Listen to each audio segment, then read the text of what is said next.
Hello everyone, I hope everybody is doing all right. मेरा नाम तितेश शोरा है। आप लोग मुझे most important themes and previous year question paper analysis के अंदर देख रहे हैं। इस वीडियो के अंदर अपन 2022 का एक क्वेश्चन डिस्कस करेंगे, बस एक सिंगल क्वेश्चन डिस्कस करेंगे। इस क्वेश्चन से रिलेटेड और भी कुछ क्वेश्चंस आए हैं, ठीक है, उन्हें लेकिन अपन अलग अलग वीडियोस के अंदर डिस्कस करेंगे। इस वीडियो के अंदर अपन क्या डिस्कस करने वाले हैं, तो रैपिड फाइनेंसिंग इंस्ट्रूमेंट और रैपिड क्रेडिट फैसिलिटी ये किसके हैं, ये लैंडिंग के लिए कौन सा जो है इंटरनेशनल ऑर्गेनाइजेशन यूज़ करता है। यहाँ पे ये आपके चार ऑप्शंस दे रखे हैं, ठीक है। अब Asian development bank, international monetary fund, UNEP के अलावा वर्ल्ड बैंक है ना, तो ये सारी जो चीज़ें हैं। अब अगर आपको मैं एक बेसिक आइडिया बताऊं, वैसे ऐसे सुनने में ये थोड़ा सा जो है कहीं ना कहीं टिपिकल लग सकता है, लेकिन उस समय पर 2022 में जब क्वेश्चन आया था तो उस समय पर ये न्यूज़ में था दो चीज़ों के लिए। एक तो ये जो है पाकिस्तान वगैरह को लोन्स रोल आउट कर रहे थे उसके लिए, और दूसरी बात ये भी है कि श्रीलंका को लोन्स रोल आउट कर रहे थे। श्रीलंका की बहुत बुरी हालत थी। तीसरी बात ये भी है कि उस समय पर क्या हुआ था कि इसके रिगार्डिंग भी कुछ न्यूज़ थी। पहले कुछ दो अलग अलग इंस्ट्रूमेंट्स थे, उन दोनों को मर्ज कर दिया गया था और फिर एक नया इंस्ट्रूमेंट बना दिया गया था, तो उसके बारे में, ठीक है। तो अगर आपको एक बेसिक आइडिया बताऊं इसके बारे में, तो वो आपको ये समझने की ज़रूरत है कि इसमें से जो तीन ऑर्गेनाइजेशंस हैं, एशियन डेवलपमेंट बैंक, उसके अलावा यूएनईपी, उसके अलावा वर्ल्ड बैंक, ये तीनों ही organizations long term loans provide करती है। क्या प्रोवाइड करती है? लॉन्ग टर्म लोन्स प्रोवाइड करती है। एक इकलौती ऐसी, यहाँ से नाम से ही रैपिड रैपिड थोड़ा बहुत आप गेस मार सकते हो, इकलौती ऐसी ऑर्गेनाइजेशन है जो कि शॉर्ट टर्म लोन्स प्रोवाइड करती है, that is international monetary fund और आईएमएफ। फिर यहाँ नेक्स्ट चीज़ देखो, आई होप आपको जो है स्क्रीन विजिबल है। अगर स्क्रीन विजिबल ना हो तो फिर फुल स्क्रीन वगैरह के अंदर आप जो है वीडियो को देख सकते हैं। अगर जो है स्क्रीन छोटी करके देखेंगे तो फिर थोड़ी तकलीफ आ सकती है। चलो यहाँ पर देखो, तो आरसीएफ क्या चीज़ है? रैपिड क्रेडिट फैसिलिटी, जो कि इस क्वेश्चन के अंदर है, ठीक है। रैपिड क्रेडिट फैसिलिटी, उसके अलावा रैपिड फाइनेंसिंग इंस्ट्रूमेंट, दोनों ही चीज़ें किसकी है? दोनों ही चीज़ें इंटरनेशनल मॉनेटरी फंड या फिर आईएमएफ की है। Now what is this rapid credit facility and rapid financing instrument? देखो, रैपिड क्रेडिट फैसिलिटी की बात करें तो सबसे पहली बात तो ये सिर्फ और सिर्फ एलआईसीज़ को दिया जाता है। एलआईसीज़ का मतलब होता है लो इनकम कंट्रीज़ को, समझ में आया, ठीक है। वहीं जो रैपिड फाइनेंसिंग इंस्ट्रूमेंट होता है ये हाई इनकम कंट्रीज़ को भी दिया जाता है और लो इनकम कंट्रीज़ को भी दिया जाता है, समझ में आया, ठीक है। लेकिन हाई इनकम कंट्रीज़ को जो है आरसीएफ के अंदर उनको शेयर नहीं मिलता, रैपिड क्रेडिट फैसिलिटी के अंदर शेयर नहीं मिलता है। सेकेंड चीज़ आती है कि यहाँ पे देखो, टू ओनली, इस ये जो लो इनकम कंट्रीज़ है इसके अंदर भी सिर्फ जो poverty reduction and growth trust के लिए एलिजिबल कंट्रीज़ होती है। कौन सा? पीआरजीटी, ठीक है। तो पीआरजीटी एलिजिबल कंट्रीज़ होती है, सिर्फ उन्हें ही RCF rapid credit facility provide की जाती है। वहीं जो हाई इनकम कंट्रीज़ या अगर कोई लो इनकम कंट्री भी है और मान लो कि भाई वो पीआरजीटी के लिए जो है एलिजिबल नहीं है, तो फिर वो कहाँ से लोन ले सकती है? फिर वो यहाँ से लोन ले सकती है। लोन्स का पर्पस क्या होगा? नाउ दिस इज इंपॉर्टेंट, ठीक है, कि लोन्स का पर्पस क्या होगा, क्यों ये लोन्स वगैरह लिए जाएंगे, दिए जाएंगे, जो भी, समझ में आया। तो इसमें तीन विंडोज़ होती है, ठीक है। अभी एक चौथी जो है वो इन मेकिंग है, तो इसको भी देखेंगे। तो बाकी देखो यहाँ पे, तो प्राइमरीली अभी तीन विंडोज़ हो, चौथी को डालना चाहो तो चौथी को भी डाल सकते हो, बट प्राइमरीली ये तीन विंडोज़ हैं। और जो है इन विंडोज़ के अंदर अलग अलग पर्पस के लिए लोन दिया जाता है। जो सबसे पहला है वो तो है बीओपी। बीओपी के बारे में आप सभी को पता होगा, बैलेंस ऑफ पेमेंट क्राइसिस। अगर किसी के पास बैलेंस ऑफ पेमेंट क्राइसिस आता है, मतलब फॉरेक्स रिजर्व उसका जो है बहुत ज़्यादा डिप्लीट हो जाता है, हद से ज़्यादा डिप्लीट हो जाता है, तो उस केस के अंदर क्या होगा? उस केस के अंदर जो आईएमएफ है वो इन्हें लोन्स देगा, और ये जो शॉर्ट टर्म लोन्स होंगे, जो छोटे शॉर्ट टर्म लोन्स होंगे, ठीक है, मतलब छोटे मतलब छोटी अवधि के भी, और प्लस जो है छोटी मात्रा में भी, बहुत ज़्यादा नहीं होंगे, ऐसा नहीं कि भाई billions of dollars roll out करते जाएंगे, ऐसा नहीं है, ठीक है। तो छोटी मात्रा के अंदर ये जो लोन दिए जाएंगे ये जो है रेगुलर विंडो के अंदर आएंगे, समझना। उसके अलावा कुछ एक्सोजेनस शॉक की विंडो भी एक आ सकती है। एक्सोजेनस शॉक की विंडो, एक्सोजेनस शॉक की विंडो का क्या मतलब होता है? लेट्स से एक एग्जांपल आपको समझाता हूँ, ये एग्जांपल कहीं पर भी लिखा हुआ नहीं है, तो अभी समझ लेना, फिर और कहीं मिलेगा नहीं, इसलिए, ठीक है। इसराइल की बात करते हैं। तो जैसे इसराइल एक कंट्री है, इसराइल जो है आज की तारीख में डिफेंस मैन्युफैक्चरिंग के अंदर बहुत ज़्यादा जो है कहीं बहुत बढ़िया काम कर रहा है ना। छोटी सी कंट्री है, उसके बावजूद भी डिफेंस मैन्युफैक्चरिंग के अंदर बहुत बढ़िया काम कर रहा है। अब लेट से ये जो इजराइल का डिफेंस इंडस्ट्री है, इस डिफेंस इंडस्ट्री का अगर आपको मैं डेटा बताऊं, लेट से की भी बात नहीं है, अगर मैं हार्ड फैक्ट्स अगर आपको डेटा बताऊं, तो इस इंडस्ट्री का मोर देन 40%, ठीक है, इस पूरी इंडस्ट्री इजराइल की पूरी जो डिफेंस मैन्युफैक्चरिंग है उसका मोर देन 40% कहाँ जाता है, वो इंडिया में जाता है। कहाँ जाता है? इंडिया में जाता है। समझ में आया? तो आपको ऐसा लगेगा कि भाई इंडिया जो है, इंडिया की डिफेंस इंडस्ट्री 40% इसके ऊपर जो है निर्भर है, ऐसा नहीं है। इंडिया के लिए ये 40% मात्र 7% है, ये इंडिया की भूख है। समझ में आया? मतलब इतने जो है इंडिया का लेवल है, इतना जो है जो भी भूखी है, ठीक है। तो अब यहाँ पर जो है इंडिया के लिए जो 7% है वो इनका टोटल 40% है।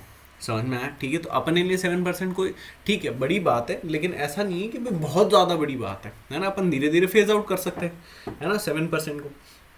मान लो कि अगर आज की तारीख में अपन धीरे धीरे 7% को फेज आउट कर देते हैं और आज की तारीख में अपन बोल देते हैं कि नहीं, इसराइल से कुछ भी नहीं लेना, समझ में आया? इसराइल से डिफेंस सप्लाईज के अंदर कुछ भी अपन नहीं लेंगे, और बाकी जो दूसरी जैसे यूएस हो गया, रशिया हो गया, ठीक है, उनसे जो ले रहे हैं उनसे ही लेंगे, बाकी अपन जो है इसराइल से नहीं लेंगे। फ्रांस हो गया, यूके, इससे तो इतना कुछ आता नहीं है, लेकिन फ्रांस वगैरह हो गया, जर्मनी हो गया, तो इनसे ही लेंगे, है ना।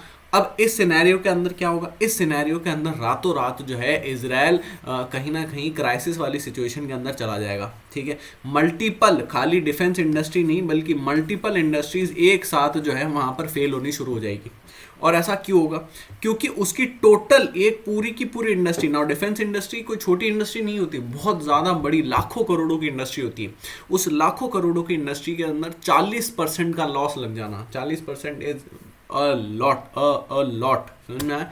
ठीक है। तो अगर 40% का एक साथ सलंग लॉस लग जाता है तो उसकी वजह से क्या होगा? सिर्फ डिफेंस इंडस्ट्री नहीं बल्कि उसके एलाइड और जितनी भी इंडस्ट्रीज होगी, समझ में आया, सब की सब स्पिल ओवर इफेक्ट के अंदर मारी जाएगी। जिसकी वजह से क्या होगा? जिसकी वजह से जो है कहीं ना कहीं उसके फॉरेक्स वगैरह के ऊपर भी इशू आ सकता है और बाकी भी इकोनॉमिकल इशू तो इजराइल के ऊपर आएंगे ही।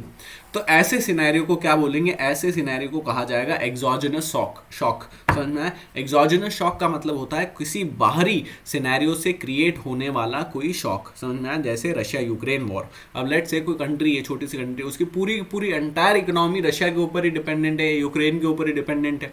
अब रशिया के ऊपर भयंकर सैंक्शंस लग गए, है ना, या फिर यूक्रेन जो है कुछ भी एक्सपोर्ट वगैरह नहीं कर पा रहा है, तो वो दूसरी कंट्री जो है पूरी तरीके से बर्बाद हो जाएगी, समझ में?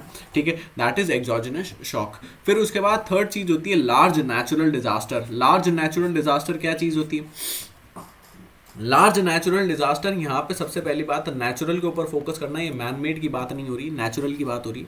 तो अगर कोई बड़े लेवल का नेचुरल डिजास्टर आ जाता है, समझ में आया, ठीक है, जैसे कि टर्की के अंदर अभी जो हुआ, समझ में आया, ठीक है, मोर देन 50,000 लाइव्स लॉस्ट, ठीक है, तो more than 50,000 lives lost due to earthquake. तो टर्की के अंदर जो अभी हुआ वो क्या है? लार्ज नेचुरल डिजास्टर है। इस केस के अंदर अगर वो आईएमएफ के अंदर जाता है तो वो किस चीज़ की मांग कर सकता है? रैपिड क्रेडिट फैसिलिटी की मांग कर सकता है। किसकी मांग कर सकता है? रैपिड क्रेडिट फैसिलिटी की मांग कर सकता है।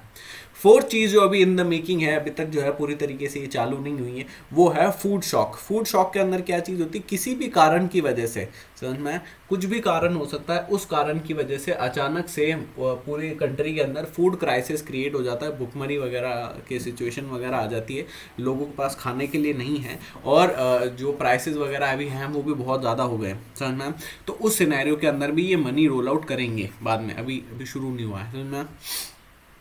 फिर दूसरी विंडोज और कौन सी है? यहाँ पर देखो, जो रैपिड फाइनेंशियल इंस्ट्रूमेंट है इसके अंदर 3 विंडोज हैं, जिसमें से एक वापस से फूड शॉक है, ये अभी तक आया नहीं है, और उसके अलावा कौन कौन सी है? तो देखो यहाँ पे एक तो रेगुलर है, रेगुलर जो बीओपी नीड्स के लिए होती है, बैलेंस ऑफ पेमेंट क्राइसिस वगैरह आपका रेगुलरली, मतलब रेगुलर कुछ इशूज की वजह से क्रिएट हुआ है। सेकंड, लार्ज नेचुरल डिजास्टर, मैंने आपको समझा दिया, वो यहाँ पर भी है। एक्सोजेनस शॉक का यहाँ पर ऑप्शन नहीं है, समझ में। तो अगर अगला क्वेश्चन है, पहले तो क्वेश्चन ये आ गया कि भाई रैपिड क्रेडिट फैसिलिटी और रैपिड फाइनेंशियल इंस्ट्रूमेंट ये किससे रिलेटेड है, मतलब कौन सी ऑर्गेनाइजेशन का है। नेक्स्ट क्वेश्चन हो सकता है कि इसके अंदर से आए, समझ में आया, थोड़ा इन डेप्थ आए, जरूरी नहीं कि हर बार वो जो है ऊपर ऊपर से ही पूछेंगे, समझ में आया।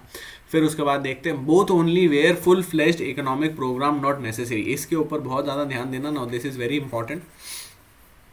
ये दोनों ही जो चीज़ें हैं, रैपिड क्रेडिट फैसिलिटी और आरएफआई, ये दोनों ही चीज़ें, आरसीएफ एंड आरएफआई, ये दोनों ही चीज़ें सिर्फ उस केस के अंदर आ सकती है। देखो रैपिड नाम से ही समझ में आ रहा है, उसके अलावा इतनी देर से मैं आपको बता रहा हूँ शॉर्ट टर्म के लिए है ना।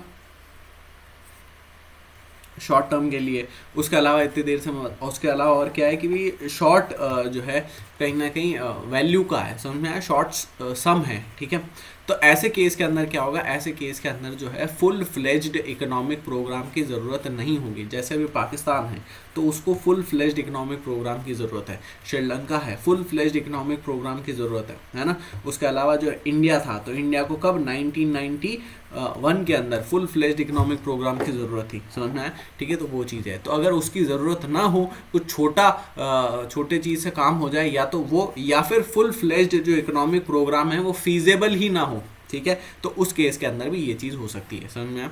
फिर उसके बाद अब आईएमएफ के बारे में अगर कुछ बेसिक्स देखें, यहाँ पे समझो, अगर आईएमएफ के बारे में कुछ बेसिक्स देखें तो सबसे पहले ब्रेटन वुड्स कॉन्फ्रेंस जो हुई थी यूएसए के अंदर, उससे 3 ऑर्गेनाइजेशंस कहीं ना कहीं एनविसाज करी गई। पहली तो थी वर्ल्ड बैंक या फिर IBRD. What is IBRD? IBRD जो है ओरिजिनल नाम है, वर्ल्ड बैंक का ओरिजिनल नाम आईबीआरडी है। वर्ल्ड बैंक जो है, वर्ल्ड बैंक 2 इंस्टीट्यूशन से मिलकर वर्ल्ड बैंक बनता है, और वर्ल्ड बैंक ग्रुप के अंदर टोटल 5 इंस्टीट्यूशंस आते हैं, ठीक है। वो जब भी वर्ल्ड बैंक डिस्कस करेंगे तो उसे डिटेल में समझेंगे। उसके अलावा देखो, एक तो वर्ल्ड बैंक आईबीआरडी हो गया, दूसरे आईएमएफ हुआ। आईएमएफ के अंदर यहाँ पर ये शर्त रखी गई थी कि अगर आपको वर्ल्ड बैंक का मेंबर बनना है तो पहले आपको आईएमएफ का मेंबर होना पड़ेगा, कंपलसरी, ठीक है। क्या इंडिया एक फाउंडिंग मेंबर था? हाँ, इंडिया भी इन दोनों का एक फाउंडिंग मेंबर था। उसके अलावा आईबीआरडी का फुल फॉर्म क्या है? International bank for restructuring and development, समझ में आया, ठीक है। अब उसके अलावा देखो यहाँ पे थर्ड चीज़ जो कहीं ना कहीं जो है एनविसाज करी गई थी लेकिन बनाई नहीं थी उस समय पर, वो थी वर्ल्ड ट्रेड ऑर्गेनाइजेशन या फिर इंटरनेशनल ट्रेड ऑर्गेनाइजेशन, जिसको जो है इंटरनेशनल ट्रेड ऑर्गेनाइजेशन को कहीं ना कहीं सोचा गया था लेकिन वो फेल हो गया था, तो ये बनाई नहीं थी बात आगे। फिर बाद में जो है इन्होंने, मतलब ब्रेटन वुड्स ने नहीं, लेकिन ठीक है, बाद में जो है कुछ लोगों ने मिलके GATT को बनाया। What is GATT? What was GATT? तो GATT was general agreement on trade and tariff, ठीक है, जिसका बाद में जो है नाम चेंज होकर बन गया वर्ल्ड ट्रेड ऑर्गेनाइजेशन, समझ में आया। फिर उसके बाद में क्या चीज़ हुई, अब ये जो है दोनों तीनों जो कहीं ना कहीं ऑर्गेनाइजेशन है, इनका पर्पस क्या था? प्राइमरी पर्पस इनका ये था कि वर्ल्ड वॉर 2 के बाद जो भी जो वर्ल्ड है उसको जो भी इकोनॉमिक लॉस वगैरह आया तो उससे कहीं ना कहीं उभार लाने के लिए। लेकिन फिर क्या होता है 1950s तक जो है कहीं ना कहीं वापस ये अपना एजेंडा वगैरह चेंज करते हैं, क्योंकि वो तो उभार वगैरह ले आते हैं थोड़ा बहुत, तो उसके बाद ये जो है कहीं ना कहीं अपना एजेंडा चेंज करते हैं और ये बोलते हैं कि जो डेवलपिंग और अंडर डेवलप्ड नेशंस हैं अब हम उनकी हेल्प करेंगे। देखो प्रैक्टिकली सिंपल सी बात है, थे ये सारे के सारे मतलब ही, आपको ये बात भूलने की ज़रूरत, मतलब भूलनी नहीं चाहिए, ठीक है। थे ये सारे के सारे मतलब ही, अगर वर्ल्ड वॉर 2 की भी बात करें, वर्ल्ड वॉर 1 की भी बात करें, तो अपनी कॉलोनीज़ के लिए दूसरी कॉलोनी से मतलब लड़ते थे, समझ में? एक कॉलोनी का यूज़ करके दूसरी कॉलोनी से लड़ते थे और उनके हिस्से वगैरह के लिए जो भी टाइम पास करते थे। तो माइंडसेट इनका ख़राब ही था जैसा भी था। तो ऐसा नहीं है कि भाई अचानक ये जो है सेंट बन गए और इनके अंदर का गांधी जाग गया, ऐसा कुछ भी नहीं हुआ। क्या चीज़ हुई? देखो सिंपल सी बात है, इंडिया के अंदर इतने सारे लोग क्यों इन्वेस्ट करते हैं? इसलिए इन्वेस्ट नहीं करते हैं कि भाई इंडिया जो है पुअर नेशन है, इंडिया जो है, इंडिया को ज़रूरत है, इंडिया के अंदर गरीबी बहुत है, इंडिया के अंदर जो है कुछ पॉकेट्स के अंदर अभी भी भुखमरी वगैरह है, इंडिया की जो विमेन है बहुत ज़्यादा पुअर है, इंडिया के ट्राइबल बहुत ज़्यादा पुअर, मतलब ऐसे सोशली पुअर है ना। उसके अलावा जो ट्राइबल्स हैं उनकी भी काफ़ी ज़्यादा हाल है। तो ये ऐसा नहीं है कि इस चीज़ों के लिए इन्वेस्ट कर रहे हैं, वो इसलिए इन्वेस्ट कर रहे हैं क्योंकि इंडिया बाउंस बैक बहुत ज़्यादा करता है, समझ में? बहुत ज़्यादा और बहुत जल्दी करता है, समझ में? ठीक है, जैसे कोरोना वगैरह लगा तो बाकी की जब वर्ल्ड इकोनॉमी जो है -2%, -3%, -10% के ऊपर चल रही थी, अपन 8% के ऊपर +8% की ग्रोथ दे रहे थे, समझ में? ठीक है, तो that is India, that is what is India. तो इनको पता था कि भाई ये जो डेवलपिंग और अंडर डेवलप्ड नेशंस हैं इनके अंदर कैपेबिलिटी है, ये जो है कहीं ना कहीं शॉक को एब्जॉर्ब कर सकते हैं और वापस आगे निकल सकते हैं। तो it was like a good destination for investment purposes only, समझ में आया? ठीक है, फिर क्या चीज़ है?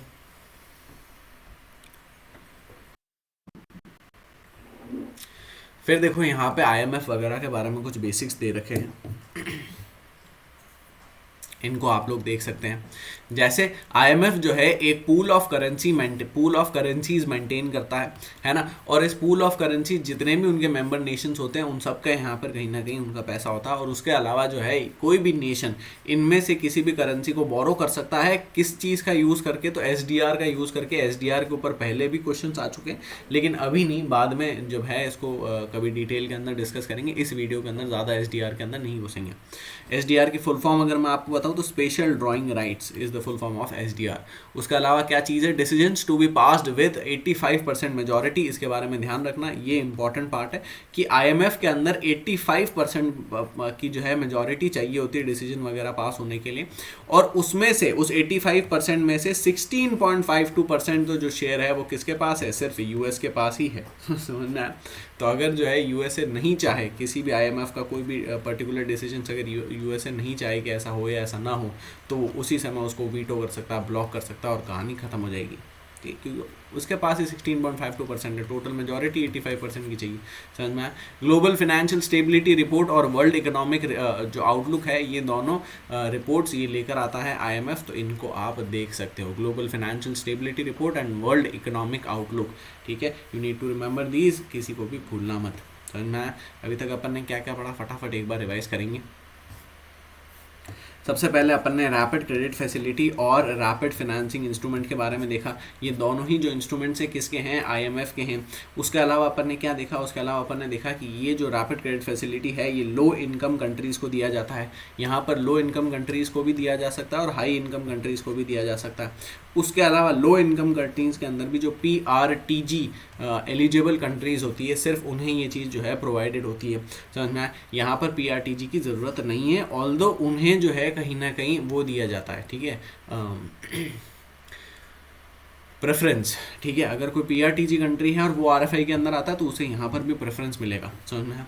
उसके अलावा क्या चीज़ है? और अपन ने मल्टीपल विंडोज़ पढ़ी। विंडोज़ टोटल अपन ने कितनी पढ़ी? पहली अपन ने विंडो पढ़ी जनरल विंडो, है ना, जिसके अंदर BOP वगैरह के ऊपर देता है। फिर उसके अलावा एक्सोजेनस शॉक विंडो पढ़ी। एक्सोजेनस शॉक विंडो के अलावा अपन ने लार्ज नेचुरल डिजास्टर विंडो पढ़ी। लार्ज नेचुरल डिजास्टर विंडो के अलावा अपन ने क्या पढ़ा? फूड शॉक विंडो पढ़ी, है ना, फूड शॉक विंडो। उसके अलावा यहाँ पे अपन ने क्या क्या देखा? यहाँ पे वापस से अपन ने जनरल विंडो देखी। जनरल विंडो के अलावा अपन ने क्या देखा?